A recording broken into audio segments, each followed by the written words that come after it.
ನೆನಪಿನ ವಿರಾಗಿ ತೀರದಲ್ಲಿ ಮೈ ಮರೆತೆ ಸೆಳೆಯುವ ಅಲೆಯಲ್ಲಿ ಸಿಹಿಯಾಗಿ ನೂಕುತ್ತಿದೆ ತಂಗಾಳಿ ಬಯಕೆಯ ಬಲೆಯಲ್ಲಿ ಬಿಗಿಯಾಗಿ ಮನಸ್ಸಿದು ಈಗ ಸಿಹಿ ಮಧುಶಾಲೆ ನೆನಪಿನ ದಾಳಿಗೆ ಸಿಲುಕಿದ ಬೇಲೆ.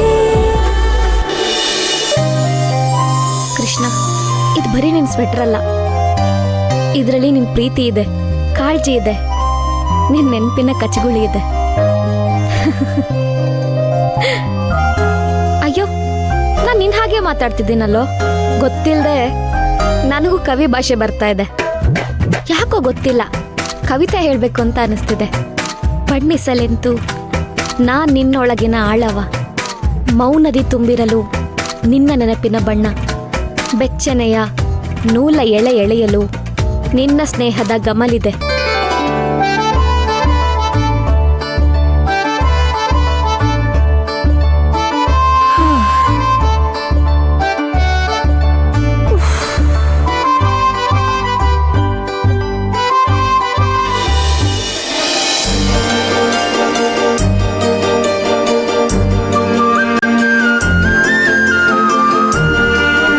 ಜುಳೇನ್ ಇನ್ನೂ ಮಲ್ಕೊಂಡೇ ಇಲ್ವಲ್ಲ?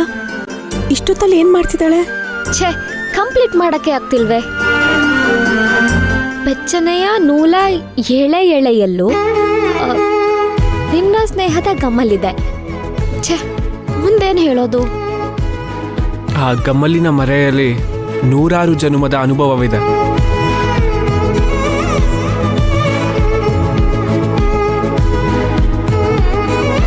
ಏನು ನನ್ನ ಕವಿತೆಗಳು ಕದಿಯೋಕ್ ಶುರು ಮಾಡಿದ್ಯಾ? ನನಗ್ ಪದಗಳು ಸಿಗ್ಲಿಲ್ಲ ಅಂದ್ರೆ ನೀನ್ ಪೂರ್ತಿ ಮಾಡ್ತೀಯಾ?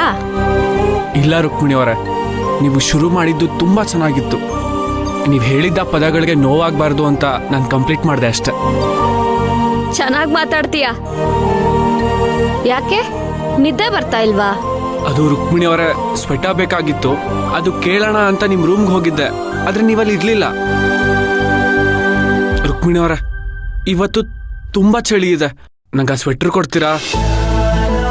ಚಳಿಗೆ ಮೂಳೆಗಳೆಲ್ಲ ನಡಗಿ ತಬ್ಲಾ ಬಾರಿಸ್ತಿದೆ. ಆಹಾ, ನಾನ್ ಕೊಡಲ್ಲ. ಇನ್ಮೇಲಿದ್ದು ನಿಂದಲ್ಲ, ನನ್ನ ಆಸ್ತಿ. ನಿಂಗ್ ಚಳಿ ಆದ್ರೆ ಒಳಗಡೆ ಹೋಗಿ ಕಂಬಳಿ ಹೊತ್ಕೊಂಡ್ ಮಲ್ಕೋ, ಆದ್ರೆ ಈ ಸ್ವೆಟರ್ ಮಾತ್ರ ನನ್ನ ಹತ್ರನೇ ಇರುತ್ತೆ. ನೋಡಿ ರುಕ್ಮಿಣಿ ಅವರ, ಇನ್ನೇನ್ ಬೇಸಿಗೆಗಾಲ ಶುರು ಆಯ್ತು, ನಾನ್ ಬೇಡ ಅಂದ್ರೂ ನೀವೇ ನಂಗೆ ಅದನ್ನ ತಂದ್ಕೊಡ್ತೀರಾ? ಪ್ಲೀಸ್, ಇವಾಗ ಸುಮ್ನೆ ಸತಾಯಿಸ್ಬೇಡಿ, ಕೊಡಿ.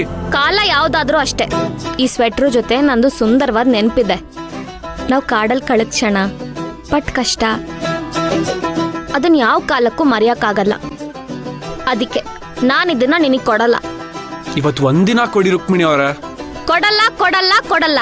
ರುಕ್ಮಿಣಿ ಅವರ, ಪ್ಲೀಸ್, ಇದು ಒಂದ್ಸಲ ಕೊಡಿ. ನಿನ್ ಕೈಲಾದ್ರೆ ತಗೋ ನೋಡೋಣ.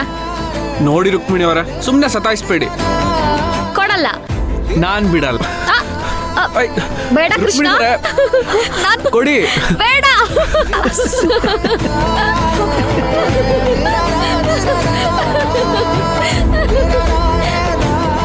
ನೋಡು ಸುರಭಿ, ನಮ್ಮ ರುಕ್ಕು ಒಳಗೆ ಇನ್ನೂ ಸಣ್ಣ ಮಗು ಹಾಗೇ ಇದೆ. ಸೂರ್ಯ, ನಿನ್ ತಂಗಿ ಮಗು ಏನಲ್ಲ, ಅವಳು ಬೆಳ್ತಿದ್ದಾಳೆ. ನನಗೇನು ಅವಳ ತುಂಟತನ ನೋಡಿದ್ರೆ ಹಾಗ ಅನ್ನಿಸ್ತಾ ಇಲ್ಲ. ಕಣ್ಣಿಗೆ ಕಾಣೋದೆಲ್ಲ ಸತ್ಯ ಅಲ್ಲ ಸೂರ್ಯ.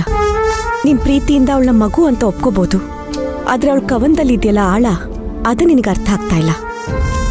ರುಕ್ಮಿಣಿ ವಿಚಾರದಲ್ಲಿ ಸ್ವಲ್ಪ ಎಚ್ಚರಿಕೆಯಿಂದ ಇದ್ರೆ ಒಳ್ಳೇದು. ಅವಳ ಮನಸ್ಸಿನಲ್ಲಿ ಏನೋ ಹೊಸ ಥರ ಏನೋ ಒಂದು ಬದಲಾವಣೆ ಆಗಿದೆ ಅಂತ ಅನ್ನಿಸ್ತಾ ಇದೆ. ರುಕ್ಮಿಣಿನ ನೀನ್ ಕೇವಲ ನಿನ್ ತಂಗಿ ಆಗಲ್ಲ, ಒಂದು ಬೆಳೆದ ಹೆಣ್ಣು ಮಗು ಆಗಿ ನೋಡು. ಅವಳ ಪ್ರತಿ ಹೆಜ್ಜೆನೂ ಸ್ವಲ್ಪ ಗಮನಿಸ್ತಾ ಇರು ಸೂರ್ಯ, ಅಷ್ಟೇ ನಾನು ಹೇಳೋದು.